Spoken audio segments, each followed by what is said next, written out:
Eu nunca imaginei que uma única manhã de Natal pudesse mudar para sempre o jeito como meu coração bate, mas aqui estou eu, com 70 anos de idade, ainda tremendo só de lembrar o que minha filha fez comigo. Antes de contar tudo, deixa eu te dizer uma coisa que você precisa ouvir. Às vezes, as pessoas que a gente mais ama são exatamente as que deixam as feridas mais profundas.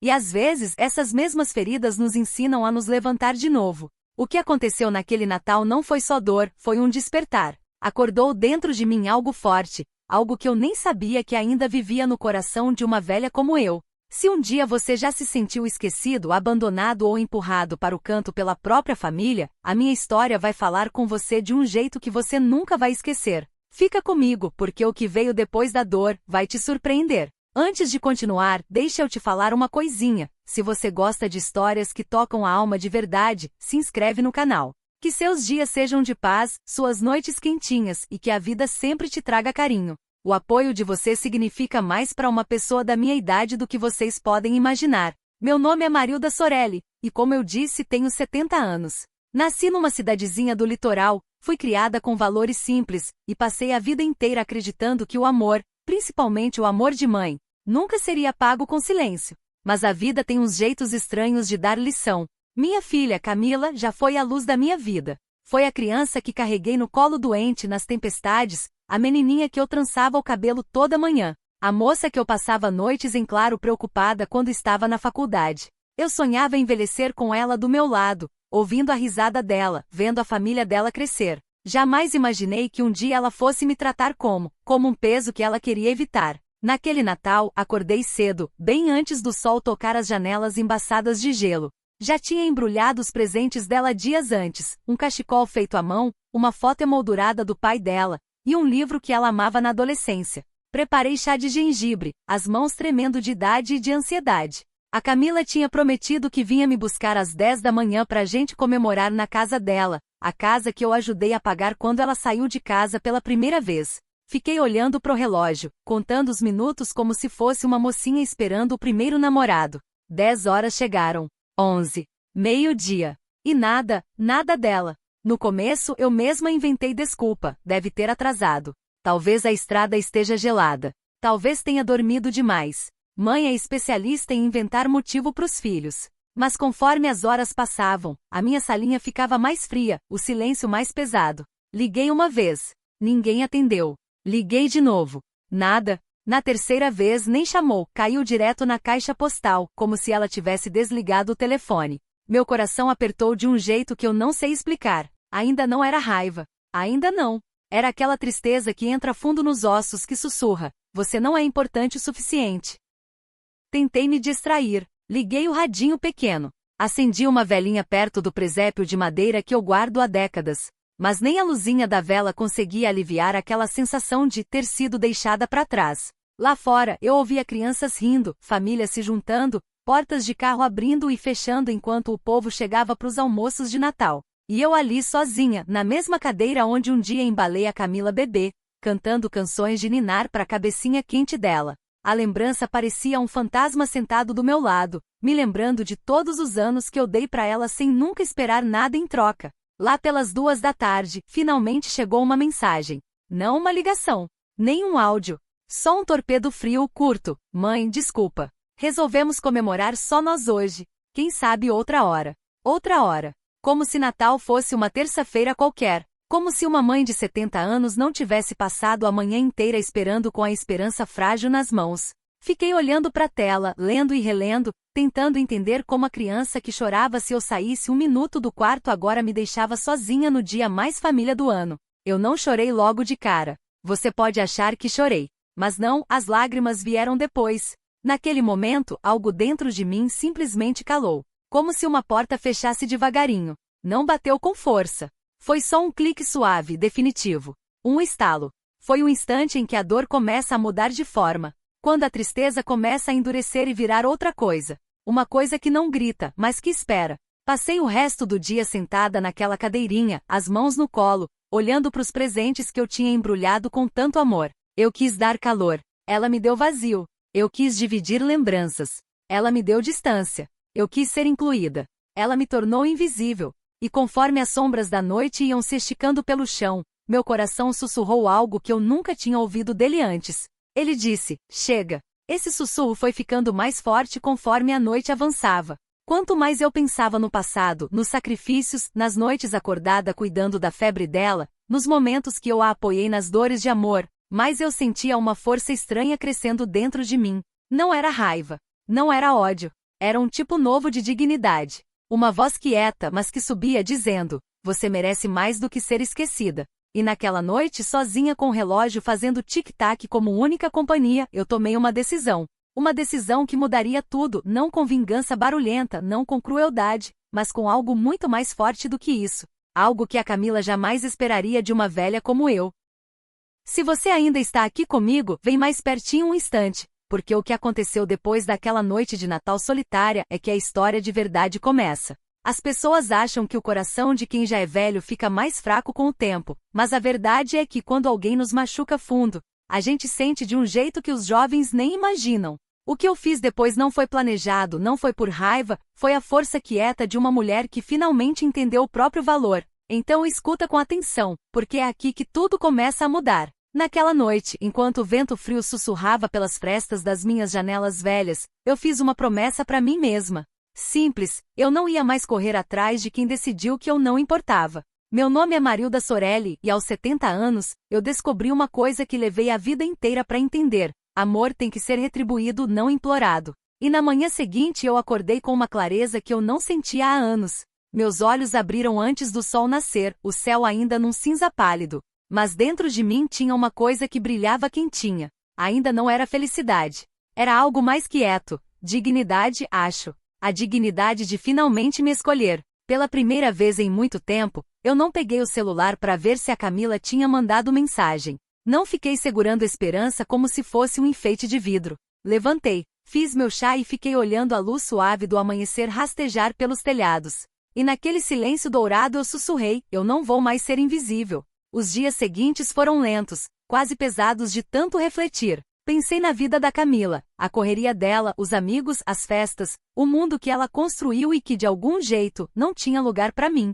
E a dor ainda estava ali, mas devagarzinho foi mudando de forma outra vez. Não virou raiva, virou compreensão. Compreensão de que às vezes os filhos só percebem o peso do que fazem quando a vida ensina. E talvez tivesse chegado a hora da vida ensinar para ela. Foi aí que a ideia veio. Não vingança pesada. Não, algo mais suave. Algo que fizesse ela pensar. Algo que fizesse ela sentir o que eu senti, não para machucar, mas para abrir os olhos dela. Eu decidi sumir completamente da vida dela. Nada de visitas. Nada de mensagens. Nada de lembretes da minha existência. Um afastamento silencioso, daquele tipo que deixa um eco quieto. Eu queria que ela sentisse falta do amor que achava que era garantido. E comecei tirando da prateleira da sala todas as fotos dela. A foto de criança, o retrato da formatura, a foto do casamento dela toda de renda branca brilhando. Embrulhei cada moldura com cuidado, não com raiva, mas com carinho, e guardei tudo num baú antigo de madeira. A sala ficou estranhamente vazia depois, mas também em paz, como uma ferida começando a fechar. Aí eu fiz uma coisa que não fazia há anos. Tirei a minha cesta de costura, aquela que eu usava quando a Camila era pequena e o dinheiro era curto. Dentro tinha retalhos de tecido, botões velhos, fitas desbotadas. Sentei na janela e comecei a costurar de novo, não para ela, para mim. Cada pontinho parecia que eu estava recuperando um pedacinho da minha vida. Os vizinhos que passavam me viam e acenavam, e eu sentia um calorzinho por dentro, percebendo que o mundo não era tão solitário quanto minha filha tinha me feito sentir. Uma tarde, mais ou menos uma semana depois do Natal, resolvi ir ao centro comunitário onde o pessoal mais velho se reúne. Fazia meses, talvez anos, que eu não ia lá. Quando entrei, vários rostos conhecidos se iluminaram. Marilda, quanto tempo! E assim, do nada, eu me senti vista de novo. Vista de verdade. Entrei num grupo de tricô, tomei café com uma amiga antiga chamada Teresa e até ri, uma risada funda de verdade, coisa que eu não fazia há muito tempo. Enquanto isso, a Camila ficou quieta. Nenhum telefonema. Nenhuma mensagem. Nada. E estranhamente não doía tanto quanto antes. Porque agora eu não estava mais sentada sozinha esperando por ela. Eu estava enchendo meus dias com gente que valorizava a minha presença. Comecei a fazer trabalho voluntário na bibliotecazinha aqui perto, lendo histórias para as crianças. Os sorrisos inocentes delas me aqueciam de um jeito que costurava os pedaços quebrados dentro de mim. Toda noite eu chegava em casa cansada, mas com um cansaço bom, tranquilo. Até que numa noite tudo mudou outra vez. Eu estava na minha poltrona lendo um livro quando o celular vibrou pela primeira vez em dias. A tela acendeu com o nome da Camila. Meu coração deu um pulinho, só um pouquinho. Deixei tocar 2 vezes antes de atender. Quando atendi, a voz dela veio apressada, meio irritada, meio confusa. Mãe, não soube de você. Tá tudo bem? O tom não era carinhoso. Não era meigo. Era o tom de quem de repente percebe que alguma coisa está estranha. Eu só respondi calma. Tô bem, filha. Só andando ocupada. Silêncio. Um silêncio pesado. Um silêncio em que eu sabia que ela estava pensando, juntando as peças. Ocupada? Com o quê? Ela perguntou. Ah, coisinhas. Tô passando tempo no centro comunitário. Fazendo voluntariado. Costurando. Fazendo amizades novas. Falei com calma, sem nenhuma amargura. Outro silêncio. Mas esse era diferente, parecia uma rachadura se abrindo no gelo. Ela falou de novo, mas dessa vez a voz estava mais baixa. Mãe, por que você não ligou? Por que não pediu para ir lá em casa? Fechei os olhos. Era o momento. O momento em que a minha vingança suave começaria a florir. Camila, eu disse baixinho, às vezes as mães também se cansam. Ela não respondeu logo. Eu quase conseguia ouvir a respiração dela travar. Quase conseguia ouvir o quanto aquelas palavras doeram. Eu não forcei. Não expliquei mais. Só falei, fico feliz que você ligou e desejei boa noite. Quando desliguei, senti um tremor me percorrer, não era medo, não era tristeza, era uma força quieta. Pela primeira vez em anos, ela sentiu a minha ausência. E agora ela ia começar a se perguntar, a pensar, a sentir. E isso era só o começo. Porque a vida, do seu jeito estranho e delicado, ainda tinha mais lições guardadas para nós duas. Lições que ela nunca esperou e momentos que iam fazer ela questionar tudo o que achava que sabia sobre a mãe dela. Nos dias depois daquela ligação curta e trêmula, eu senti algo mudando nos cantinhos quietos da minha vida. Não foi nada gritado, nada dramático, mas foi firme. Era como se o ar ao meu redor tivesse ganhado uma maciez nova, uma força nova. Pela primeira vez em anos, eu senti que tinha saído de uma sombra que nem sabia que estava vivendo. Meu nome continua sendo Marilda Sorelli, eu continuo com 70 anos, mas agora eu me carregava diferente. Não mais pesada, não mais triste, só mais clara. E essa clareza foi o que a minha filha, a Camila, começou a perceber de jeitos que eu nunca esperei. Passaram 3 dias sem ela ligar de novo. 3 dias em que eu segui minha rotina simples e tranquila. Costurei cobertores quentinhos para as crianças do centro comunitário. Li histórias para um monte de meninos de 5 anos que ficavam sentadinhos de perninhas cruzadas no chão da biblioteca. Conversei horas com a Teresa, que sempre me fazia rir das besteiras da vida.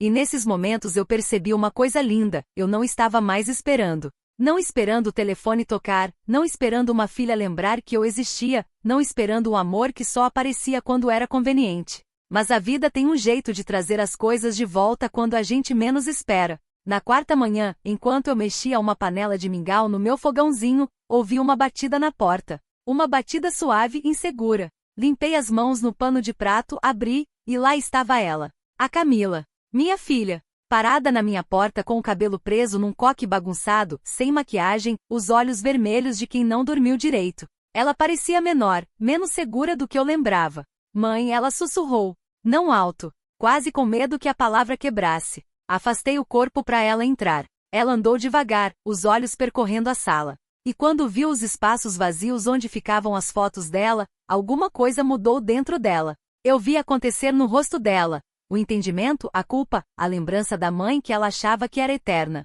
Você tirou as fotos, ela murmurou. Fiz que sim com a cabeça e servi uma xícara de chá para ela com calma. Tirei. Por quê? Ela perguntou, embora já soubesse a resposta. Não respondi logo. Sentei na minha cadeira de sempre e fiz sinal para ela sentar na frente. Ela hesitou um segundo antes de afundar na cadeira, os ombros curvando para dentro como criança que levou bronca. Aí eu falei, porque Camila, eu precisava lembrar quem eu era quando não era o resto dos pensamentos de alguém. Essas palavras ficaram pairando entre a gente como vidro delicado, frágeis brilhando, impossíveis de ignorar. Os olhos dela se encheram de lágrimas. Mãe, eu não quis te machucar. Eu não percebi, eu não estava pensando, eu estava estressada e... Levantei a mão para ela parar, não de raiva, mas de carinho. Eu sei que você não quis, mas machucou. Ela baixou o olhar para as mãos, torcendo os dedos do jeitinho que fazia quando era pequena e ficava nervosa. O Natal foi corrido. Os sogros chegaram cedo, as crianças gritando, o almoço virou bagunça, e eu não pensei. Só não pensei. Mas quando você não ligou, quando você não mandou mensagem, eu senti que tinha alguma coisa errada. Como se faltasse um pedaço de mim. A voz dela quebrou, e ela me olhou com olhos cheios de coisas que nunca tinham sido ditas. Mãe, eu sinto muito. Por um instante o quarto ficou tão quieto que parecia que o mundo inteiro estava escutando. Estendi a mão por cima da mesa e peguei a mão dela com carinho. Os dedos dela se fecharam nos meus, tremendo. Eu não estou brava com você, Camila, eu disse baixinho. Eu só precisava que você sentisse a minha ausência. Não porque eu queria vingança, mas porque eu queria que você entendesse a minha presença. Ela soltou o ar que estava prendendo, e as lágrimas rolaram pelo rosto. Eu senti, mãe. Senti tão fundo que me assustou. Aí aconteceu uma coisa que eu não esperava. Ela começou a me contar coisas que nunca tinha dito. Como estava sobrecarregada, como ser mãe tinha sugado ela de jeitos que não queria admitir. Como sentia culpa por não me visitar mais, mas não sabia como quebrar o ciclo. Ela disse que sentia minha falta. Não por obrigação, mas por amor que tinha enterrado debaixo da correria da vida. Ouvindo ela, eu senti uma coisa quente se abrindo dentro de mim. Não era Vitória. Não era eu te avisei. Era só um alívio quieto, como um cobertor macio envolvendo uma ferida antiga. Quando ela terminou de falar, apertei a mão dela. Camila, você é minha filha. Eu não quero perfeição de você. Eu só quero presença. Os olhos dela encontraram os meus, e pela primeira vez em muito tempo eu vi a menininha que eu criei, aquela que corria para os meus braços quando ralava o joelho, que chorava porque esqueceu a lancheira na escola, que achava que a mãe era o lugar mais seguro do mundo. Ela se levantou de repente e foi até o baú de madeira onde eu guardei as fotos. Ajoelhou do lado e tocou a tampa. Mãe, a gente pode colocar elas de volta na parede? Juntas? Meu coração deu um pulinho. Não de orgulho, de perdão. Eu fiz que sim com a cabeça.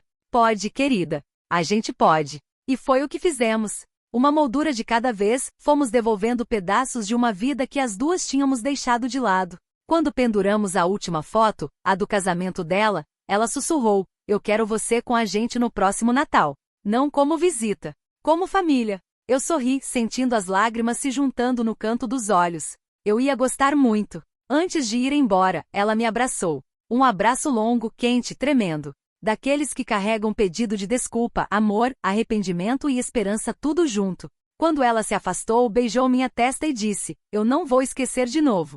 Estranhamente, eu acreditei nela. Depois que ela saiu, fiquei um tempão parada na sala, respirando silêncio. Não era mais aquele silêncio de solidão. Esse era diferente, era paz.